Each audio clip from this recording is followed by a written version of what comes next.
Yeah. Yeah.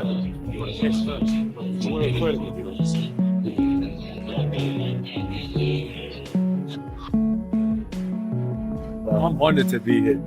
I'm happy to be here. I think December 19th is going to be crazy though. I think the centre's going to be like buzzing, just crazy energy in that room. I think it'll be really good. So now, remember I took a year out of the game to refresh because I was just piling on more and more baggage. I just feel fresh, I feel rejuvenated. It wasn't like I took the year out in vain. I had a purpose and I'm just living. No, you look fresh. I feel good, man. I feel good. I've been training hard. I'm close to the weight that I need to be at for the fight. I feel good. He's done me a favor. Walking around bulky and heavy, I feel quick. I feel amazing. So I'm looking forward to the fight. That's why I'm just vibing right now. I think he is a smart operator. I think he's managed to put a good team around him to help him achieve his wildest dreams. I think he's a smart young man. So I don't want to focus on it being like about Jake. Oh, Jake's small, so that makes me confident. Jake's this, so that makes me confident. I'm just focused on myself. I'm confident in myself. All right, come in.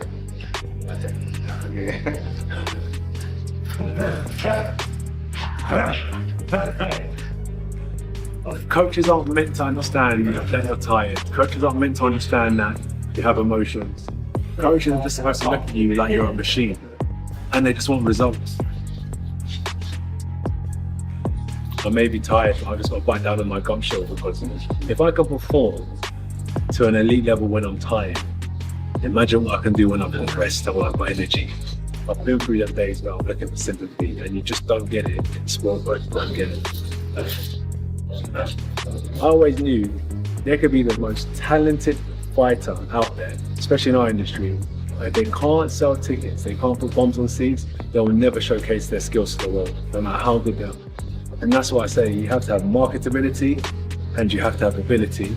And when you bring those two worlds together, it's a recipe. So I say I don't think Jake's crazy. He's a realist, he's a logical man, and he wants to fight. He wants to fight good fight. I looked at it and said, wow, this is a great opportunity to showcase myself to the whole world. And God willing, my prayers are answered and I get the job done and I hurt Jake in spectacular fashion and I get a victory. Jake called me directly. He called me. He didn't call my team. Jake called me. I said, okay, no problem, no problem. Easy money. Not easy money. We'll see. I'll let you know December 19th, December 20th.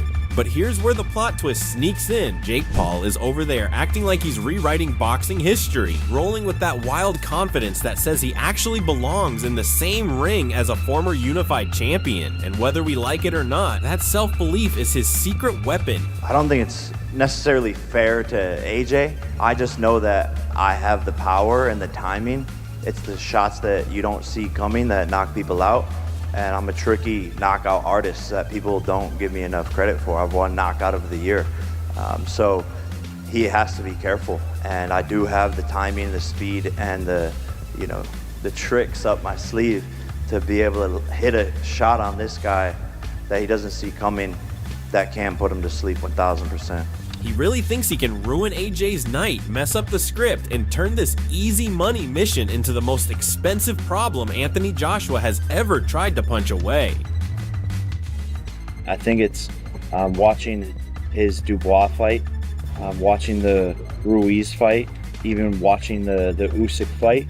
And when you look at it, he's lost to guys who are smaller than him. I think it's his it's his weakness, his kryptonite is the faster guys who don't get hit by his big punches.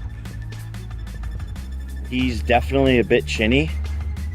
He's durable, he gets back up, he knows how to fight when he's hurt, and he's still dangerous when he's hurt.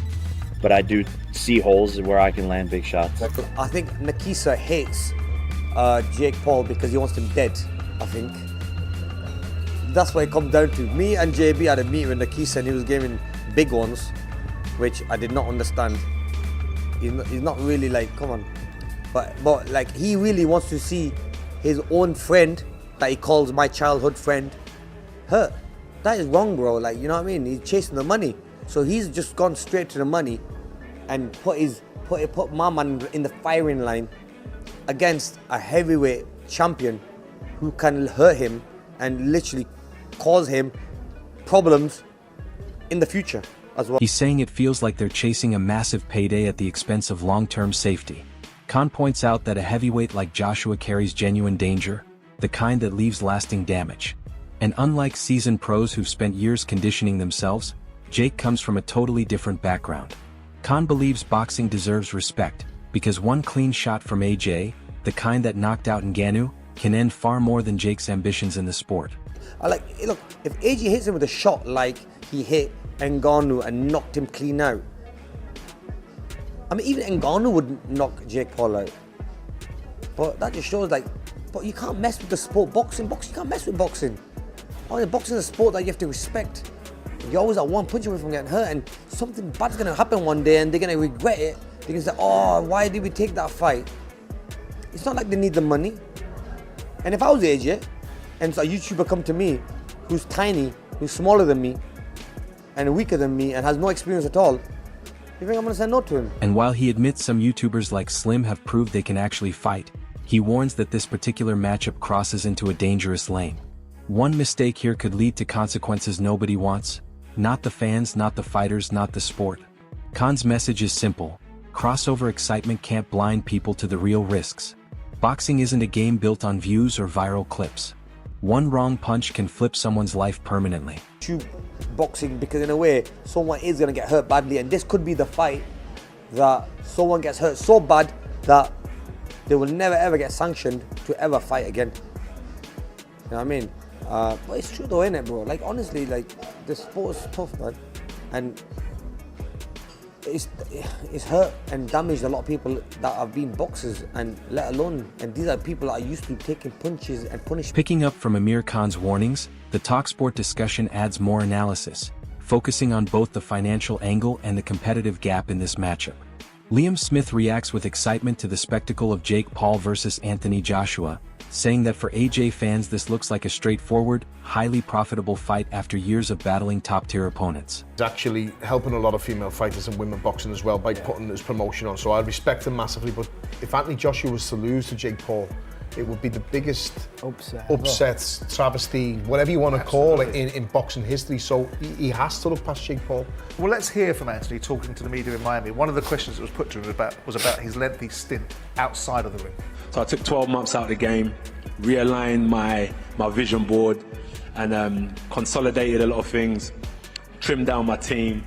And I said I need 12 months to do that, so I took 12 months out of the game. And from September 21st, if you think about it back then, to now, December, that's 3 months. So most people take about 8 to 12 weeks to prepare for a fight, so this was like a preparation for a fight. The panel also highlights that Joshua has confirmed a 245-pound fight weight, a range where he's historically been fast, sharp, and dangerous.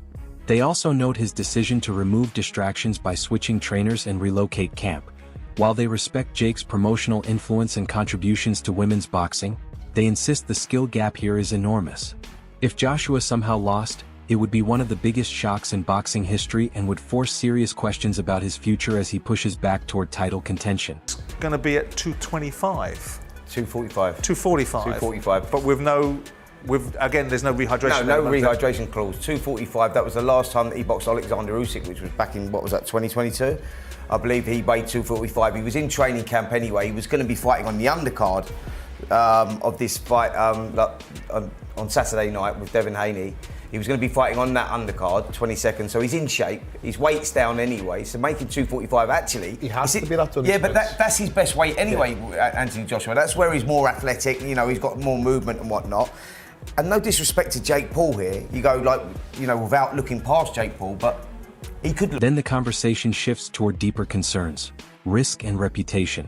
TalkSports analysts stress that AJ's management switches, training changes, and psychological reset are all part of rebuilding after tough moments. But none of that, realistically, should be necessary for a fight like this. The pressure falls entirely on Joshua. He must produce a quick, emphatic finish. Anything less invites backlash, doubt, and even conspiracy talk about a staged outcome. Paul saying he's prepared to die in there is viewed as hype, but also a reminder of the danger. With the world watching, the panel argues that only a clean early knockout preserves the sport's credibility.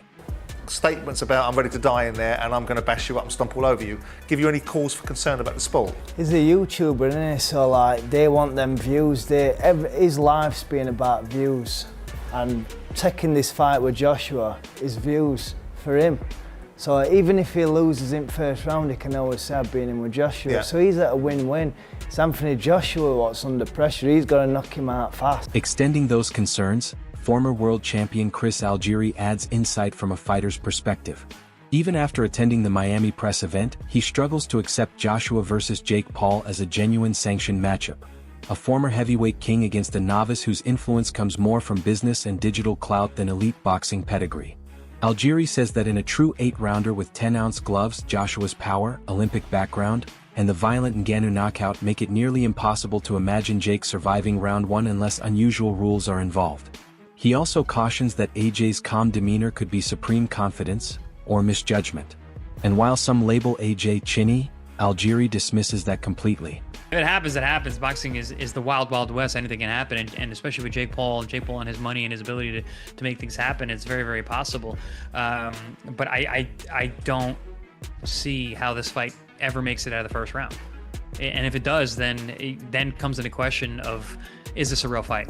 I mean, have the rules set come out yet? Have we heard whether or not Anthony Joshua has to wear, his boots on the wrong feet if he can't throw his right hand, if he has to be, set up to a shock therapy if he throws punches? Is there anything said yet, or is this a real fight? Do we know? 8 rounds, 10-ounce gloves, 3 minutes.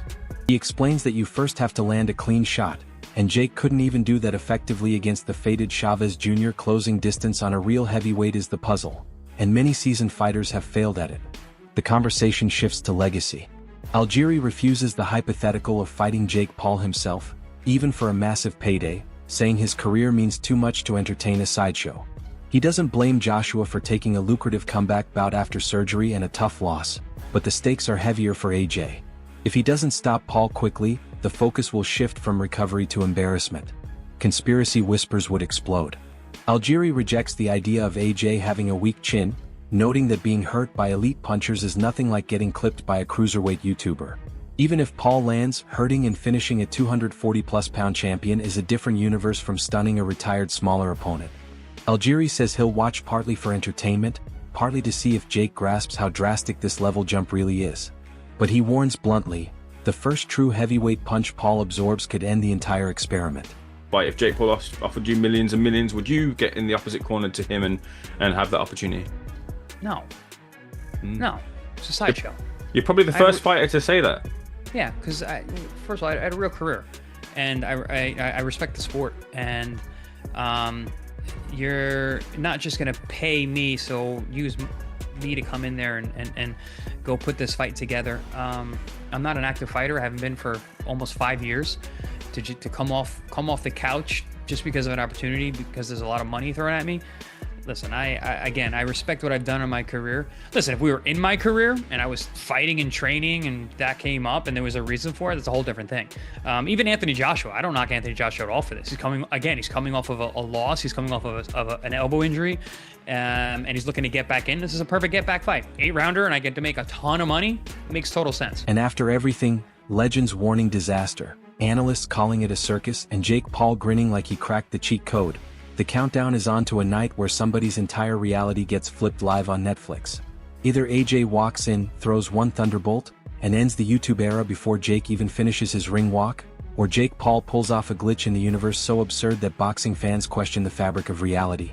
That's the wild thrill. Half the world thinks this is the easiest paycheck of AJ's life. The other half secretly fears witnessing the biggest upset since Gravity. If Jake survives a few rounds, he earns respect. But if AJ lands one clean bomb, Jake won't just go down, he'll wake up wondering why the ring suddenly has 2 moons. So what's your call? Is Jake rewriting boxing history, or is AJ sending him back to unboxing videos? Drop your predictions, theories, and hot takes in the comments. And don't forget to like, share, and subscribe to Boxing Headquarters. See you in the next one.